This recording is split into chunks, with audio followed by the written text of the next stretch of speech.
Good afternoon, folks. My name is Joy Gomez, and I'm one of the systems engineers in Mayo Clinic Department of Laboratory Medicine and Pathology.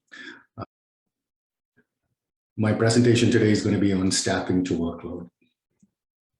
A few quick things. Disclosures: there is nothing to disclose from a relevant financial relationship, and nothing to disclose from an off-label usage. So here are the objectives for this webinar. We're going to discuss data-driven methods to capture workload data. Develop some staffing models to align laboratory staffing with the workload demand. And when we do that, in the process, we're going to improve productivity and quality. And we'll define those terms as we move along. Okay. Here's a quick agenda. I'll talk about staffing to workload. And then the important thing here is some of these case studies. And I'll present about 3 different case studies that spans different kinds of laboratories. And then we'll get into a quick exercise, and I'll walk you through the exercise, and it'll give you a little bit more understanding, and then we'll conclude with that. Okay. So what is staffing to workload, and why do we need it, right? Like I told you, I've spent a career in engineering and went through different operations in different industries. And I have never come across anyone that when I walked into an operation that has told me, hey, we are overstaffed, right? Something like that never happens. We all have staffing issues, right? We all have staffing issues. Sometimes people get overwhelmed with the work that is being presented to them. And there are times that there's hardly anything to do. There's idle time, right? So what we have to question is, are we starting people at the right time? Are we giving breaks at the right time? Are we starting people too late? Or is there enough demand to get the work done a bit earlier? And if I had to ask that question to you folks, almost every one of you will have a whole bunch of a litany of issues with staffing to workload, and also some real life problems. Sometimes we have to do staffing to workload because some level of automation is coming in, right? And we have to reevaluate our staffing. Other times, maybe there's a reason to combine 2 labs, and what is the effect of that? What does that do to our staffing? We have attendance problems, right? We have attendance problems, and how do we address that? What is the impact of that on our turnaround time? So there are a litany of questions that we can ask for our staffing to workload. One of the reasons that ultimately what happens is we are in a service industry, right? So the labor cost forms a big part of our expense. The labor cost can run from 40, 50 to 60%, right? So it is important that we understand our staffing to workload and understand our staffing models and how do we optimize it. So there's some good business reasons for that. Okay.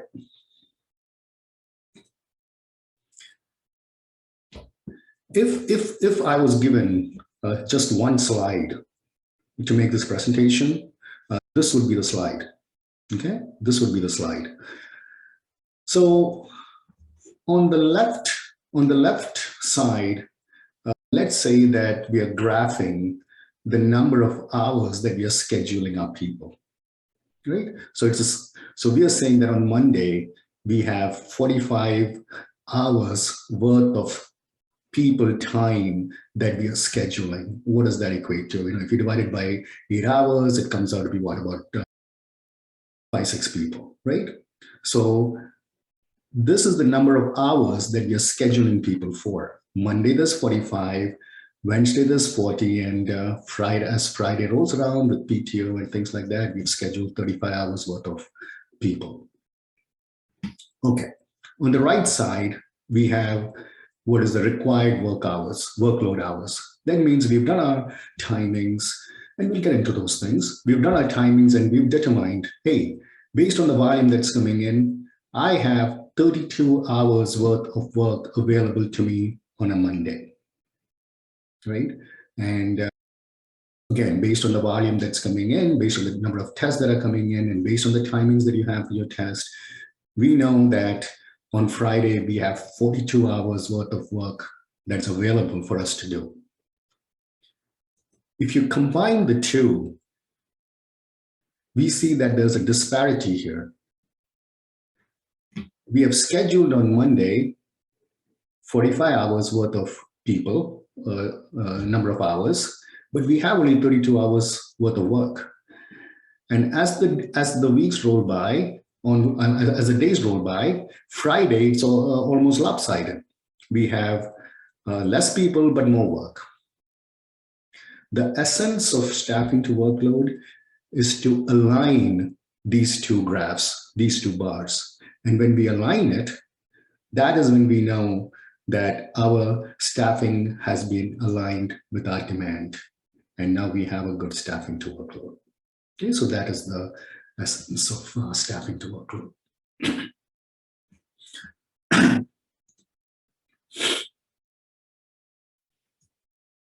When we are doing staffing to workload, there are really only two things in this equation. One is the demand, and one is just a staffing schedule. What is demand, right? Demand is the amount of the work that is available in the time frame that you're observing. When I say it could be the number of tests, it could be the number of patients, for a day, for a week, whatever you're observing, that is the demand, right? The amount of work that is available.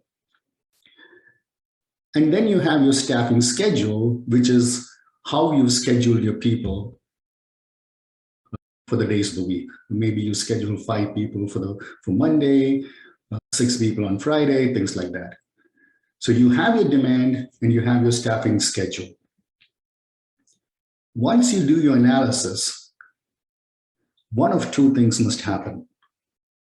Either you improve the staff utilization or you improve the quality. And when I say quality, I'm talking about turnaround times, right? These two things are fully related. You cannot change one without affecting the other. So if we did a staffing to workload and we aligned our staffing, but if we have not improved our staffing, or if you've not improved our quality, it has just become useless.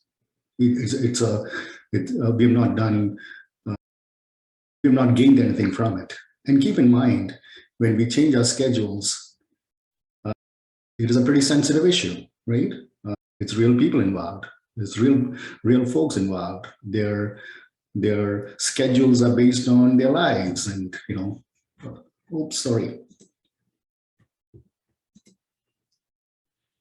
Okay, so that's an important thing to keep in mind. What are the outcomes of staffing to workload? Once we align our staffing with our demand, we can then identify and then reduce the idle time that exists, or the dead time that exists. And I'll show you some examples that we can see graphically. In the process of reducing idle time, we will have reduced the total time we use in our operations, and as a result, improved our staff utilization. Again, we'll talk through those things. In some cases, we may realize that we are able to reduce the total number of hours in the operation, but perhaps, we're not able to reduce the total number of hours that we have in the operation, but perhaps we've identified some hours that we can use to improve our quality, right? So in that case, you're not improving the utilization. However, you are going to increase the quality of work that's being put out. After we do staffing to workload, once we understand our demand And once we understand how long it takes to perform a certain test, we can just multiply the two and come up with our required number of hours. Okay, so if we know how much work is coming in and we know how long it takes to do the work, we can therefore understand how many hours we need in an operation. You divide that by 8 hours and you get the number of people that you need. When we do staffing to workload, we should also take into consideration what we have for PTO and what we have for vacation. And we should build those things into our equation so that ultimately when we come up with that, the number of people that we need, it has taken into account the real life situations of your days off and PTOs and things like that.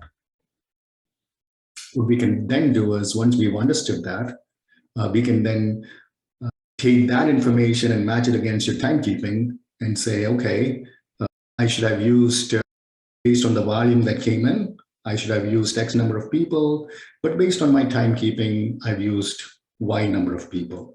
The delta is what you're concerned about. And then that would give you a good understanding of how to improve on that. Obviously, when we do staffing to workload, there will be opportunities that when you look at it, you can say, okay, hey, maybe we can reduce overtime. Maybe we've created capacity so that we've understood where our dead time is, so that when there's more work that comes in, we're able to utilize that dead time to do the work, and therefore we don't have to hire incremental FTE. In other words, increasing the capacity. Obviously, when we do these things, our turnaround time also improves. Okay. Let me make one more case here, okay, before we move forward. I'm going to define a couple of things, and the statement I'm going to make here is that we can increase productivity and quality at the same time. It's very counterintuitive when you think about it, right? But let me first define that. I want to make the case that although they are closely related, that increasing productivity will not reduce quality. So you may come in and say, well, if I have to increase my productivity, I may have to work harder, and if I work faster, and if I work faster, maybe I'll make some mistakes, and if I make some mistakes, probably have to do some kind of rework. And when I do that rework, it actually increases my turnaround time. That means decrease in quality. But here's the fallacy in that statement, right? The fallacy is that we are not asking for anyone to work faster or harder. What we are saying is that let's look at the end-to-end process, identify where the idle time is, remove the idle time from the equation, and when we do that, it increases the velocity of the process. And when you increase the velocity of the process, essentially you are improving your turnaround time. So you increase your productivity because you've removed the idle time, and at the same time you've improved your quality. Okay. Obviously, there are quite a few reasons that we may want to look at staffing to workload. I've already mentioned to you that we are not, regardless, we are in patient care, and when we have patient care, especially in the labs, one of the major costs is labor. Labor is a pretty big expense, so you want to there's a need to improve your productivity. There could be increasing or fluctuating volumes. Some tests may have gone up or another test may have gone down, but not all tests are made equal. So just because a test went up does not mean the total, another test may have gone down slightly, doesn't mean that the total number of people that you need has decreased, maybe it has increased. So depending on the mix of the volume that comes in, your staffing would be affected. So there's a need to understand that. There's a need to understand that, how do we grow with limited space? Another thing that comes to mind is the number of people that you need, the qualified staff that you need to hire, and the service expectations. And there's fierce competition, right? And we have to make sure when we do all this, at the end of the day, it becomes affordable to our patients. So there's some good reasons to do a staffing to workload.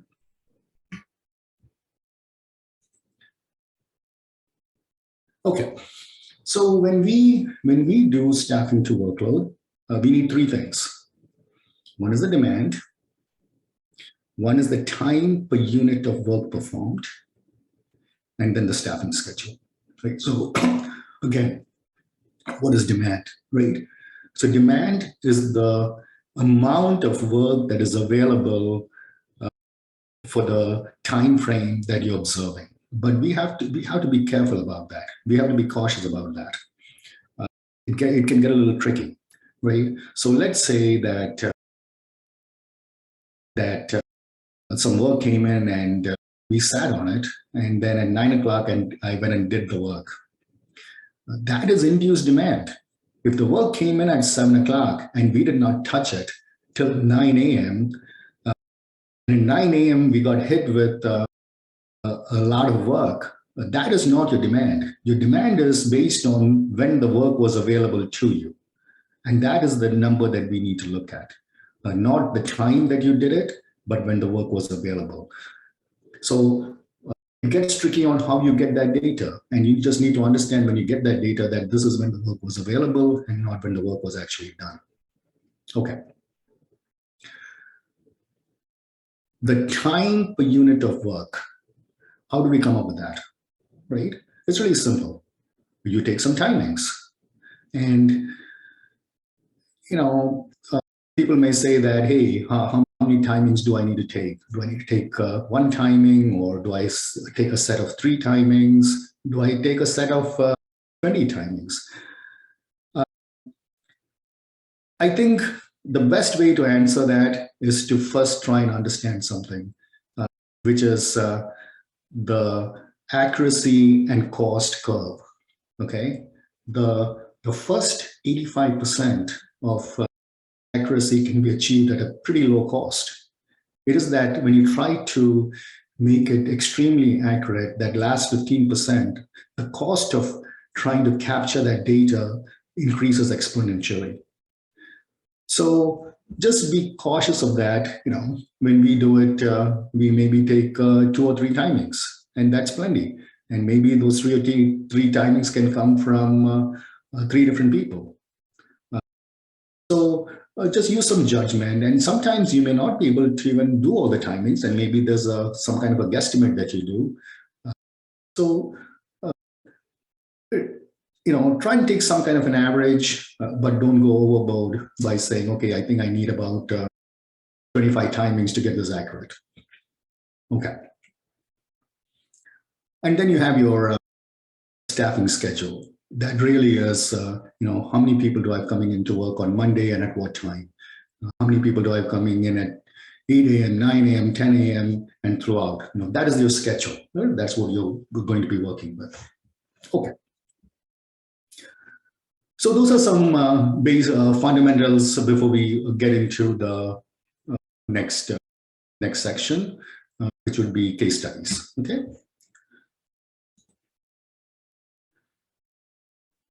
So let's take the case study, the first case study, and here's the study here. Okay. The first thing that we do is we define the process. So this particular staffing to workload that we're going to do and trying to understand is that it has 4 different processes. The tests come in through a sessioning, then it gets some testing done. Then there's an analysis that happens on the test, and then it's reported out. This is like, I believe it's a genetic test, some genetic testing. What we're going to do is we're just going to look at this analysis piece, and we're going to try and understand what is going on over there.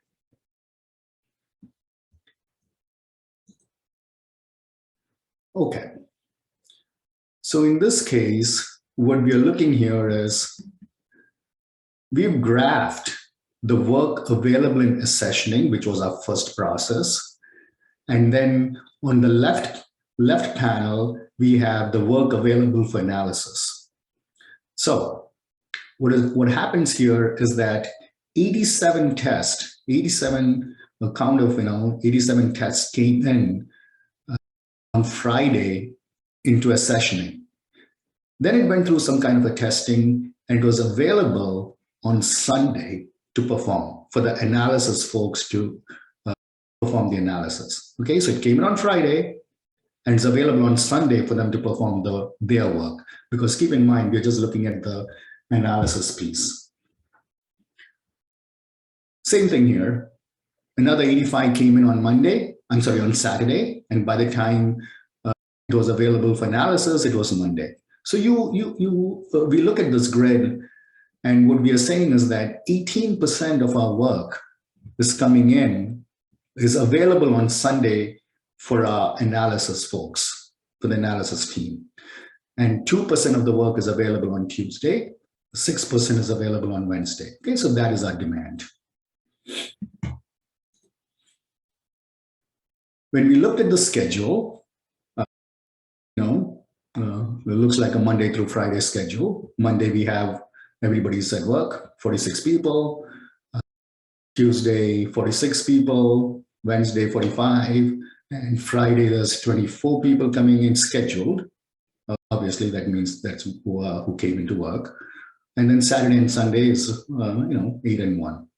So the distribution here is 4% of our workforce is coming in on Sunday. 22% is coming in on Monday, so forth and so on. Okay, that's our workforce. If I map the two, there is something wrong with this picture, right? Because 18% of my work is available on Sunday, whereas only 4% of my people are coming in. And on Monday is fine, but by Tuesday is again lopsided. 2% of my work is available on Tuesday, but 22% of my workforce is coming in. So what do you think happens here? What happens here is that the work that came in on Saturday and Sunday, this 18% and 18% just got dumped on Monday, essentially.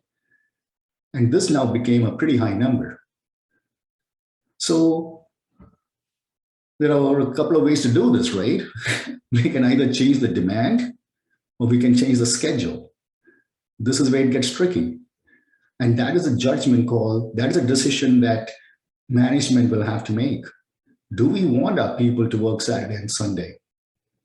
And that is a deliberate decision that has to be made at a management level, because this affects your turnaround time. Yeah. And the question becomes, is it okay for us to accumulate this work from Saturday and Sunday and dump it on Monday? Is that okay? Again, those are decisions that has to be made based on what you've told your patients, what you've told your customers, and based on the work-life balance that you have. So this is a classic example of it may look a little weird and lopsided, but it's this is what has happened. Okay, these are some real case studies.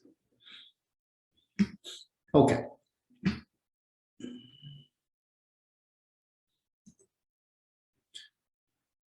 One more second. Again, the idea would be then to either align this schedule with the staffing, and when both these lines are together, then we know that we have a good staffing to work with. Okay, case study number 2. This is a apheresis lab, and we're going to take a slightly different view here. What we did over there was kind of look at it at a day-a-week level. We're going to do this at a monthly level. Okay, so here's some key terms that we want to understand, which is your volume projections, which is your forecast, let's say. And then we introduce the two concepts here: variable time and fixed time. The definitions of that is, if fixed time is, let me put it this way, fixed time is, hey, I come into work, I have to turn on the lights, I got to turn on the computer, I got to turn on the instruments. no matter how many tests come in today, no matter how many patients come in today, there is a fixed amount of time that I have to put in just to get the lab started and just to do those things that needs to be done, regardless of the number of patients or number of tests that are coming in. So that's your fixed time. Variable time is dependent on the volume that comes in. I've calculated that one test takes me 10 minutes to perform. And therefore, if I have 100 tests, I just multiply the 100 by 10. That's how I come up with my variable time. So it is dependent on the volume that comes in. Okay.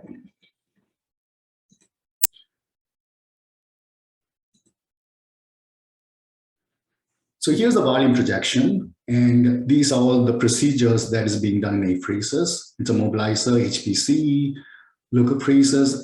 And this is the projections that we have. We've made a projection and said, based on some historical data, that we have 171, 139, 193. We've come up with those projections, right? So what we'll do is let's analyze November of 2023. Okay, that's the only thing that we're going to do. We're just going to analyze that. Again, keep in mind that we're talking about variable and fixed time, and that is how we come up with our total time.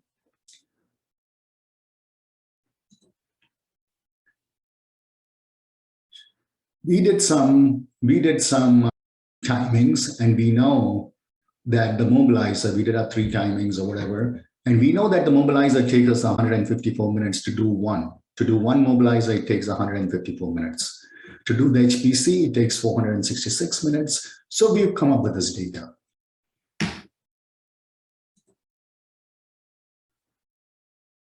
If I took that, the volume was 120 for November, and my time to perform one of those procedures was 154 minutes. And therefore, if I multiplied it, I know for that month, I need 18,464 minutes worth of work. That's the amount of work that's going to be available for me in November, based on my projections and based on my timings. So if I did the simple math here, right? If I added that all up, it come for all my tests. For November, it comes out to be 83,000. And then if I take the average, divided by the average number of days per month, and then divided that by 8 hours per day, I come up with this 9.3 FTE. So I'm saying that in November, I need 9.3 FTE.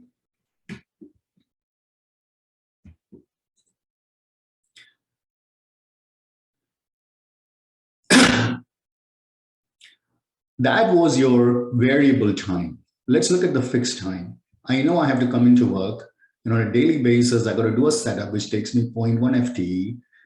Wrap-up takes me 0.1. I got to do some kind of equipment maintenance. I have a front desk person, which no matter how many people come in, how many patients come in, I need one person. So I put all that in there, and I say, hey, fixed, whether I have 1 patient or 200 patients, I need 1.87 people just to do that. That's my fixed time. So if I add up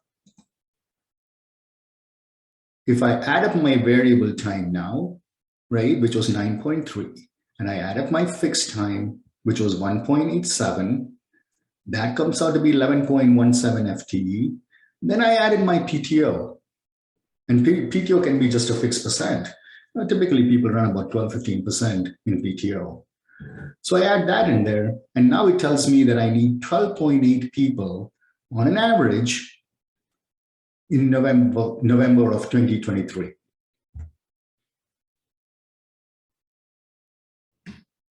Okay.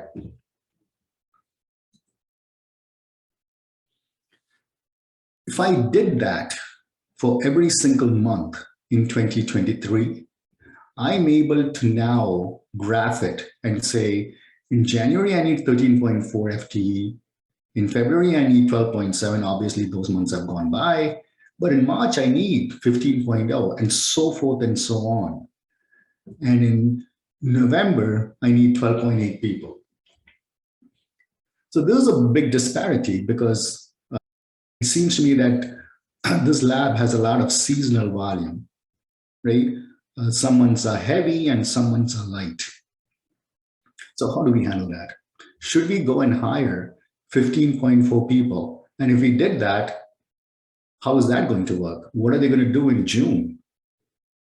So we may need to come up and say, hey, maybe we take an average, and the average is about 13 FTE. So then you may ask, well, what am I going to do? How am I going to get this work done for 15.4? Well, maybe one way to do it is not to give out PTO during that month because we already know ahead of time, or reduced PTO. Maybe put in some extra overtime. Overtime is not always bad. Some overtime is good because you're not really hiring people to do that. And the summer months when it's low, and typically people go on vacation during those summer months. So you want to kind of take an average and take a good, again, when you look at these things, you're not just looking at the numbers, but you're also using some level of judgment and looking at from a perspective of how does it impact the lives of folks that are working in the lab also.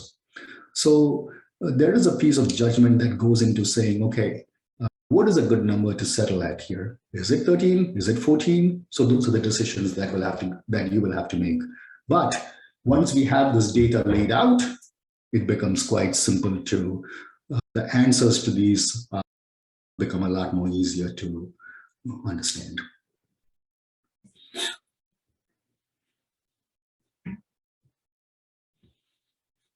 Okay, let's look at another case study. So the first case study was we did it on a day of week basis. The next one we did it at a high level, at a monthly level. Now let's look at a different one. Let's look at it a little bit more granular. And this is the donor center, right? It's a donor center. So in the donor center, we have to look at it slightly differently because we are kind of trying to look at it not just by day of week, but we're also trying to look at it by time of day. So in this process, there are three things that happen. A patient comes in, does the registration, then there's a PE, and then there's a blood draw. Okay, so those are the three different things that happen. So, we're looking at it at a very low altitude, right? The last one, we looked at a very high altitude at a monthly level. This is at a very low altitude that we're looking at. Okay, so in this thing, this is our demand.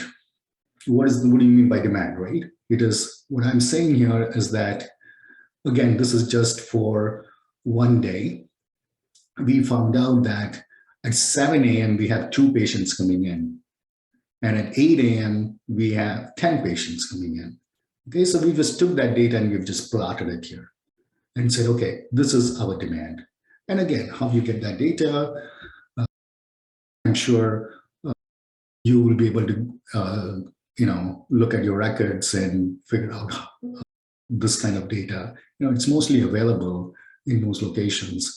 And if it's not there, maybe you do kind of a stroke count and say, okay, 2 people came in at this time, 7 people came in at this time. But my suspicion is that you probably will have some kind of data to look at. Okay, so that is our volume distribution. This particular case, excuse me, registration is fixed. Your P and blood draw is the variable time. And then we add some PTO into it.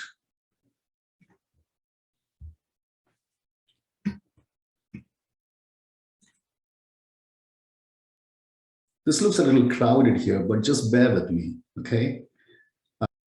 We're just going to look at one day, which is that Monday. And we know that at 7 a.m., 2 patients come in. 2 patients come in at 7 a.m. So let's calculate what the variable time is, what the fixed time is, and what that PTO is, just for that hour, just for that 1 hour, okay? So if I know that 2 people are coming in and it takes me 2 times 34.5 minutes because I know that the P takes 34 minutes to do, I come up with 69 minutes. And then if I did my math, I convert the minutes into hours and into an FTE. So I've calculated based on the timings that I have that I need 1.2 people at 7 a.m. And I do the same thing with the fixed. And then I add my PTO. And then I come up and say, well, I need 3.66 people at 7 a.m. Again, folks, all we're doing here is taking the demand, which is the test or the patients that are coming in at a certain time, and multiplying it by the time it takes to do each of those tests or process each of those patients. Okay, that's all we're doing here. And we come up with the variable time, the fixed time, PTO, and the total. Okay, so you do this for every single hour. And when you do that, what you do is you get a graph that looks like this.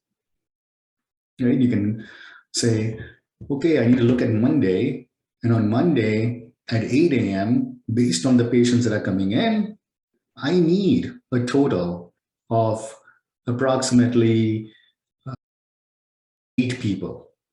And at 9 a.m., I need approximately 6 people, 6 or 7 people here. So you can do this, you can graph this, and you can see that, hey, at 12, I need quite a few people, right? And then what we did here was that we plotted this on a graph, and we are saying, granted that there's not much work here, we are going to bring in 15 people because we made a decision that we don't want these folks that are donors to come and wait here for 2 hours. So that was a judgment call that was made and said, yep, we're going to run a little unproductive during the first half of the day, but we want to ensure that we have the staffing so that the patients are not waiting for too long. Now, you may come in and say, hey, what can we do over here during this time? There are things that you can do, like, maybe there's some qualitative work that happens, or maybe there is inventory that you can do, things like that. So you try and fill the day with those kinds of work, but knowing very well that the utilization is going to be pretty low during the first half. Or you may say that, hey, we bring in double the crew if you have the flexibility, starting at 12 o'clock. So there are things that you do to try and mitigate this variation in the demand that you have. You can continue to do that and look at it for every day. And this gives you some good insights into how the work is distributed and coming up with the best way to the number of people that you need. Again, there's a sense of judgment that goes into determining what that purple line is. That purple line is the actual number of people that you have scheduled, and everything else is the demand that you have.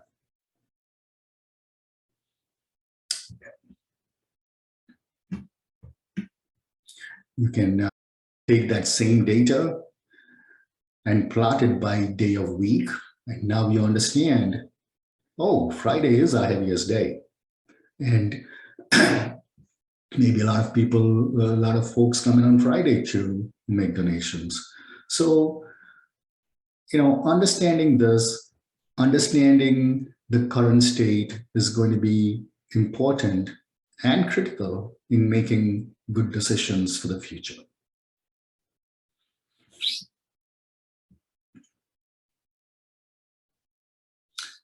Okay, let's jump now. I think I've given you some good foundation on the different ways that staffing to workload can be done, and there is numerous ways to do it. I've just given you 3 different examples, but I think I have articulated the basic concepts of how to do a staffing to workload and what it involves.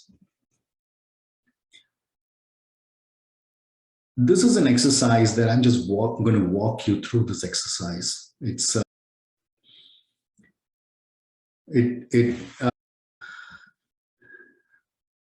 it may look a little crowded, and it may look a little not easy to understand, but you'll understand that it's pretty simple once you get into it. So here's a lab. You're the supervisor for a blood donor center at Acme Hospital. Acme has recently developed an initiative to increase value for its customers. You believe the lab can contribute to this initiative by improving your staffing efficiency. The lab specializes in 4 tests. Okay, they do 4 tests. That's it. And the test specimens are delivered to the lab Monday through Friday. There are 9 full-time and 2 part-time employees performing these tests. You have decided to perform a staffing to workload analysis to determine if you can better align your staffing to your workload demand. So that's the problem that's being presented to us. Okay. If I had to do this, the first thing I would do is map it out. What is my process flow? What are my processes? I have order entry, I have specimen prep, where there's a process time there.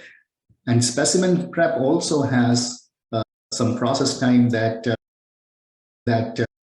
is not dependent on the person who's doing it. It's just a wait time. So you don't need any human beings to do it. It's just some processing time. And then we have specimen testing. And then we have the results. Okay, these are the 4 tests that we need to analyze. Okay, type and screen, cross match, so forth and so on. And in this grid, I have listed, I've done my timings, and I've said that order entry for type and screen takes 0.08 hours. Cross match takes, so the order entry for all these tests takes pretty much the same time. And then the specimen prep. Type and screen has specimen prep, but cross match, there's no cross match there, therefore it is 0, so forth and so on. So I have a grid here, folks, that gives me the timing by test and by process. Okay, so that's our basic data. I've done my timings.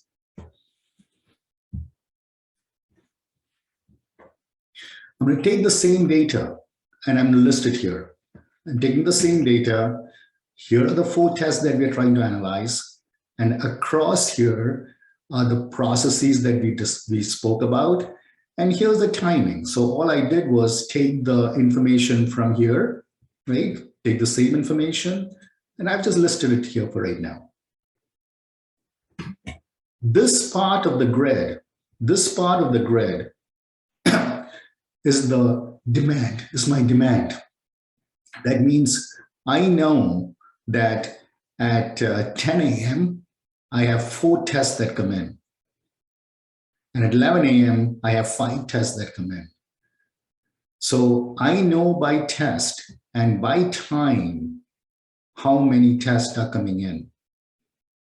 Okay, I've collected that data. So I have my timings here, I have my processes here, and I have my demand here. Everything is sitting here. So what is my first calculation that I have to do? I need to find out what the total time it takes for type and screen. I'm just going to talk about that first test now, which is in yellow, and the processes. How long does it take to perform each of those processes? So I just do a simple multiplication. Time times volume is equal to demand. I take 0.08 times 4 and I place it here. You do this in Excel, it becomes quite easy, right? Just put in a formula. If I did this for every single cell over here, what I get is my demand. And if I then added up all the timings that I have, I know that on Monday, for all my tests to perform all these processes, at 10 a.m., I need 6.3 people. And at 11 o'clock, I need 8.3 people, so forth and so on. So I've done my simple calculation volume multiplied by the time, and I've listed it by day, by time on this graph. So this is for Monday, and this is, excuse me, by time, I know how many people I need. Okay. If I took that data now and I graphed it, what I can do now is I can tell you that my demand, okay, my work demand at 9 a.m. is 2.3 people. At 10 a.m., it is 6.3 people. At 11 a.m., I need 8.2 people, so forth and so on. So I have this histogram that I can look at, which is just my demand based on the calculations that I have. Based on the volume and based on the timings, I know I need so many people at each of these hours. If I then went into my schedule and I have listed all my people here, employee 1, 2, 3, 4, 5, so forth, and I know that employee 1 starts at 8:30, therefore it's a 0.5, and at 9 o'clock I have that employee 100%, 10 o'clock I have that person, 11 o'clock I have that person.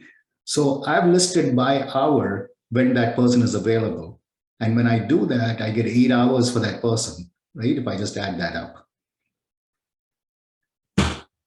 If I continue to do that, I know that at 8 a.m., I need 8.5 people. And at 9 a.m., I need 10 people. And at 10 o'clock, I need 10 people. And if I then took that and graphed it, I have my schedule, which is the line graph, and I have my histogram, my bar chart that gives me my demand. So something is lopsided here again. So what you can do now is say, okay, what can I do here? I could reduce my staffing and then move the graph too. So if I did that and said, hey, I'm going to try and build another schedule that looks like this, these squares here, right? This is a schedule that I come up and say, well, I know that I have these people with the straggler dots, that is my schedule today. But what if I reduced it and also moved it? Now my staffing is more aligned with the demand. So what does it take to move this line from 5 to 7, right? Essentially, what you're doing is you're playing with your graph, playing with your future state, and saying, I don't need a person to start at 0.5 at 8 o'clock. I think I can get away with starting at 0.5 at 10 a.m. So you do this kind of optimization visually so that your graphs are aligned a little better. Let's quickly recap now. Okay, let's quickly recap what we just did. And one of the things that when you do a staffing to workload analysis is spend a lot of time trying to understand the current state. Once we understand the current state, it is easier to map out a future state. Okay, so spend a lot of time trying to understand. The solution to a bad situation is the easy part, which is most likely tweaking the schedule. But this could also become the most important and challenging part. And if you don't approach it tactfully, this could become your biggest problem, right? Because people's lives are involved and people are sensitive about it, and we have to be cautious about it, and we have to be sensitive about it too. That's all our responsibilities. One approach for mitigating something like this is to get them involved. Get the frontline folks involved, get the folks that you are studying involved in this process of collecting the timings, and do this together with them so that they are able to also understand. And I bet you before you even graph it, they'll know what your current state is and where the idle time is. But get them involved. We owe it to them. What can help diffuse a situation like this is to make realistic, easy, and clear to understand graphical representation of your current state. so people can understand that and digest that a lot easier. The point I want to drive home here is that you should put a lot of thought into how you implement this change. This will be the most critical element of your project, which again, I don't have any tools for you to do that. I've just shown you how to do it. But you will have to use that judgment and be sensitive about how you implement change. Very important. In the real life, answers to problems are easy. The answers are easy. Understanding and identifying the problem is the biggest challenge. So spend a lot of time trying to define your current state and identifying the problem. When you look at an operation, how do you do it, right? How do you eat an elephant? One bite at a time, right? Do a small section, implement it, understand the change, and then move on to other operations. Keep in mind that the whole gap in performance may not be closable in just one project. Okay, we see problems to be fixed and processes to be made better. That concludes my presentation. Thank you, Joy. At this time, we would like to take any questions that you may have. You may submit your questions through the Q&A icon in Zoom. Excuse me. Here's a question. How often can staffing to workload be addressed using Excel, and how often with a purchase solution? The answer to that is we are using Excel and doing everything in Excel. There are solutions out there, and there are some expensive solutions out there too. But I think the way we have done it is in Excel, and that seems to give us some good answers also. Question here is, for the PTO aspect, does that adjust when we get closer to holidays or days we are closed? Absolutely. You must take into account the PTO that is seasonal in nature. In the summertime, obviously, you'll have more. And there are times that it's going to be less. So absolutely, you should take that into consideration. Okay, here's a question. How do you primarily gather your data? Is it from lab information systems typically? The volume, the demand typically comes from some kind of a LIS, and then your timings, obviously, you have to do it.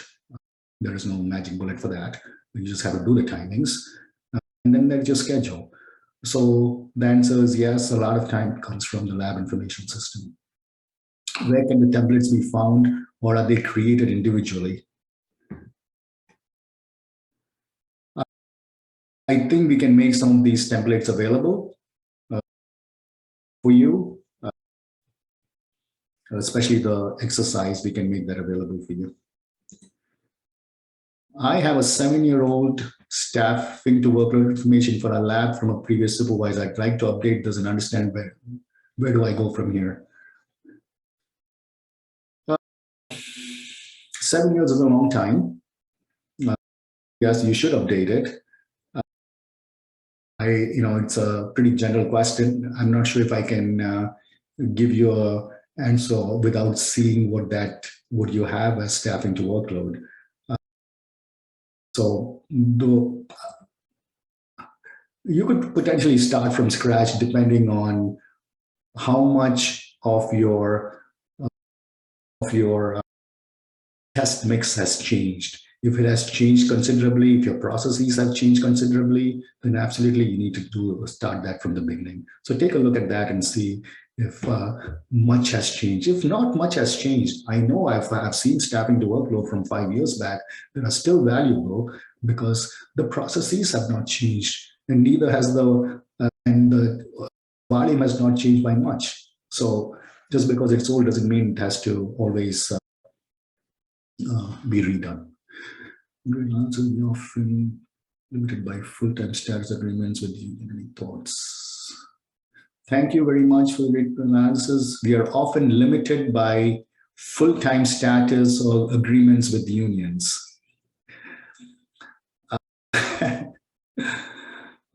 you have to respect the unions. I'm not sure if I can give you any more thoughts on that. The unions are there for a reason, and I guess we have to just respect them, respect what is in the. How do you account for variable patient workload each day of the week? How do you account for variable patient workload each day of the week? Again, if you have the demand by time of day or by day of week, then that is the data you need. And then you take that data and then you multiply it by the time that it takes to do each one of those tests. When doing the projections for the year's volumes, should we consider the projections for growth in the calculations? Absolutely. Absolutely. You should consider the growth, but not just growth. Also, how has the mix changed, the test mix changed? So you should definitely be looking at that. How often does Mayo conduct staffing to workload? We do staffing to workload considerably. We have staffing models, which are quite elaborate and different depending on the different labs that we have. I think I might take one more question here. What if the variability isn't consistent? That will be a problem. If there is so much variability, you will have to be a little bit more creative. Typically, there is volatility, but that volatility is pretty consistent. And you will see that consistent, and if once we understand that inconsistency in that volatility, we are able to make better decisions. Thank you for participating. Please click the button below to complete the evaluation and obtain credit.